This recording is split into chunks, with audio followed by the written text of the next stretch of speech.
আসসালামু আলাইকুম সুপ্রিয় শিক্ষার্থী বন্ধুরা, আশা করি ভালো আছো। আমাদের বোর্ড কোশ্চেনের সমাধানে আজকে আমরা কুমিল্লা বোর্ড নিয়ে হাজির হয়েছি। কুমিল্লা বোর্ডের কিছু গুরুত্বপূর্ণ রুল রয়েছে, এই রুলগুলোর সমাধান আমরা আজকে করব।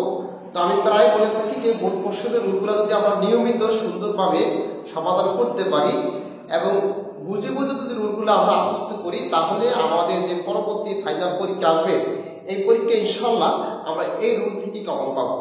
তো আজকে আমরা কুমিল্লা বোর্ড নিয়ে হাজির হয়েছি। সেখানে আমরা প্রথম বাক্যটি যেটি আছে সোনার স্টেডি উইথ দ্য রেস, আমরা এখানে দেখো এর দ্বারা যুক্ত দুইটা শব্দ একটা বিষয়কে ইঙ্গিত করে, দুইটা মিলিতে একটা বিষয়কে ইঙ্গিত করে, তাহলে এখানে আমাদের এটা হবে ইট হবে।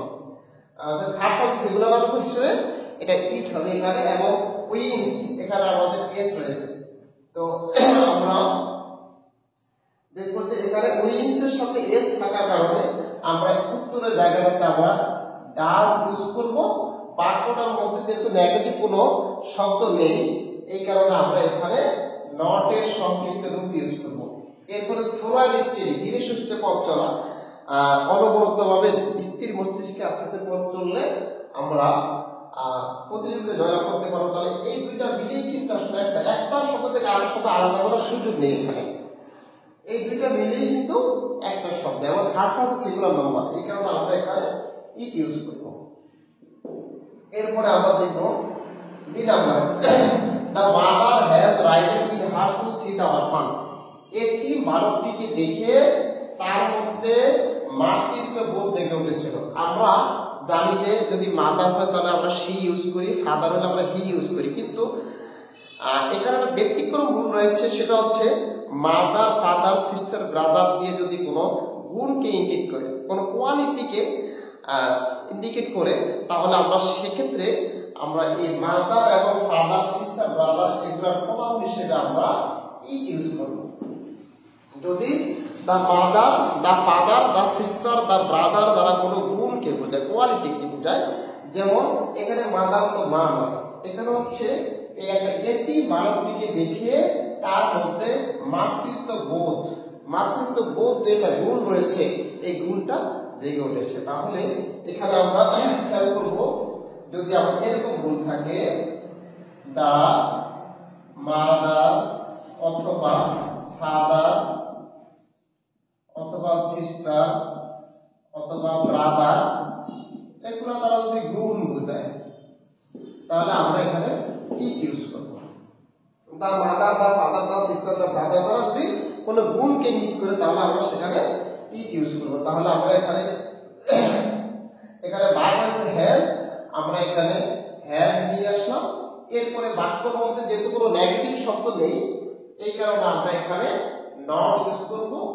এরপরে আমরা দেখব যে মাদারের প্রোনাউন হিসেবে আমরা থার্ড পারসন সিঙ্গুলার নাম্বার হিসেবে গুণ বোঝাচ্ছে, যেহেতু আমরা এখানে ইট ইউজ করব। তাহলে হ্যাজ এন্ড ইট।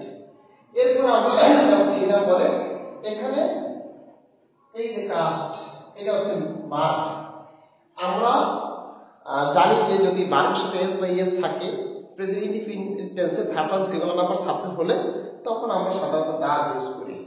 ভার্বের মেইন ফর্মে যদি প্রেজেন্ট ফর্মে থাকে এস বা ইএস ছাড়া, তাহলে আমরা সেখানে ডু ইউজ করি, এবং ভার্বের পাস্ট ফর্ম থাকলে আমরা ডিড ইউজ করি। কিন্তু এই কাস্ট এমন একটি ভার্ব যেই ভার্বের এই তিনটা ফর্ম, কাস্ট,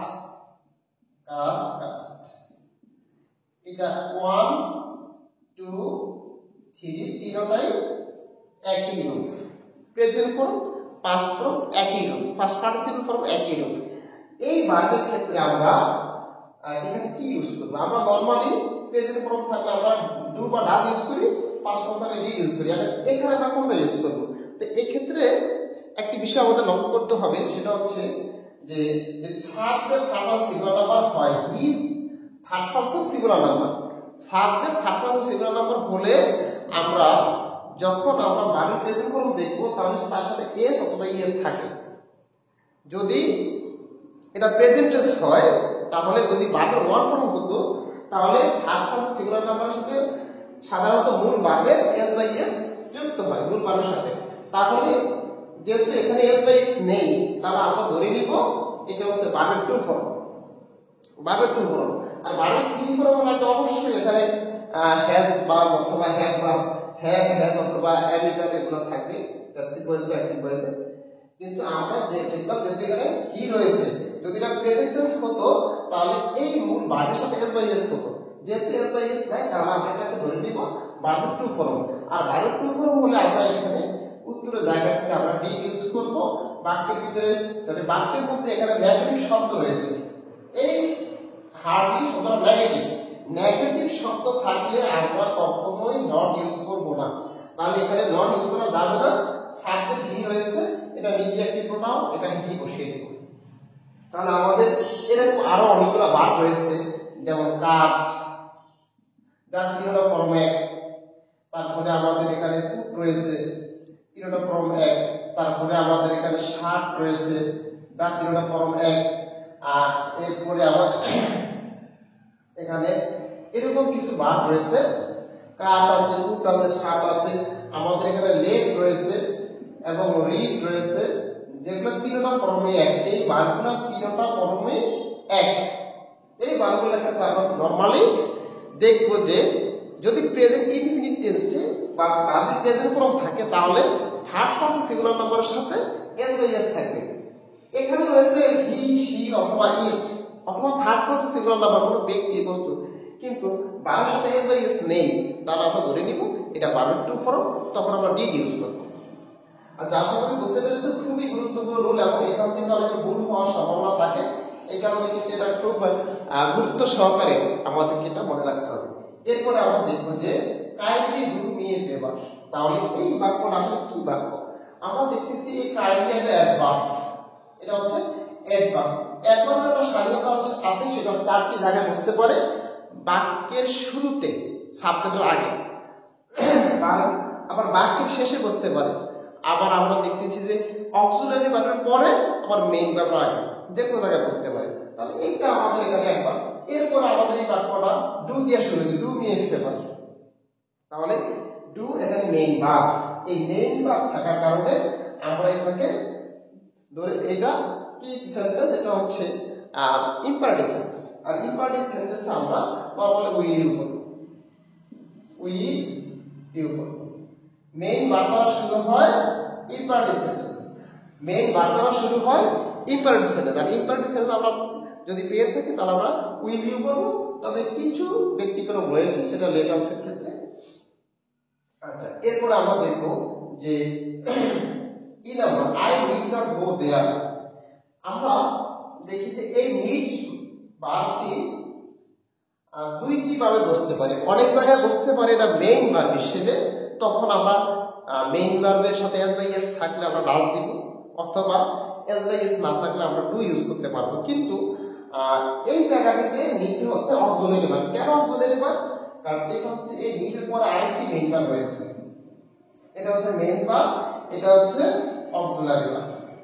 অক্সিলারি ভার্ব, তাহলে যখন নিড অক্সিলারি ভার্ব হবে তখন অক্সিলারি ভার্বটা আমাদের বাক্যের এই ট্রান্সলেশনে প্রথমে নিয়ে আসতে হবে। বাক্যের মধ্যে নট থাকার কারণে আমরা এখানে নট ইউজ করব না, সাবজেক্ট আই রয়েছে, আই দিব।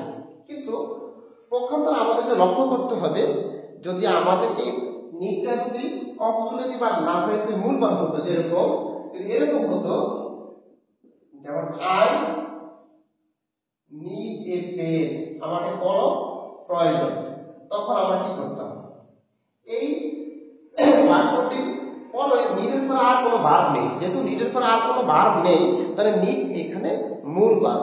আর এই ক্ষেত্রে আমরা মূল ভার্বের এটা প্রেজেন্ট ফর্ম এবং এটা এস বাই এস নেই, তাহলে আমরা যখন ডু ইউজ করব বাক্যের ভিতরে নটটাই নট দিব, আর এখানে আই রয়েছে প্রনাউন দিব। আবার যদি এরকম থাকতো হি নিডস এ পেন, তখন আমরা কি করতাম? এস আছে, এখানে নিডের সাথে এস আছে, তাহলে আমরা এখানে ডাস ইউজ করব।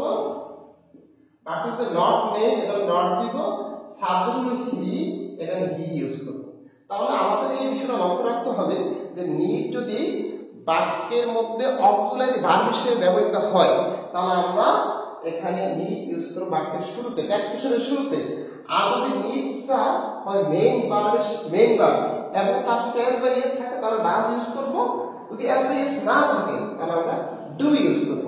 বাক্যের ভিতরে নেগেটিভ শব্দ না থাকলে নট ইউজ করব, নটের সংক্ষিপ্ত রূপ এন অ্যাপোস্ট্রফি।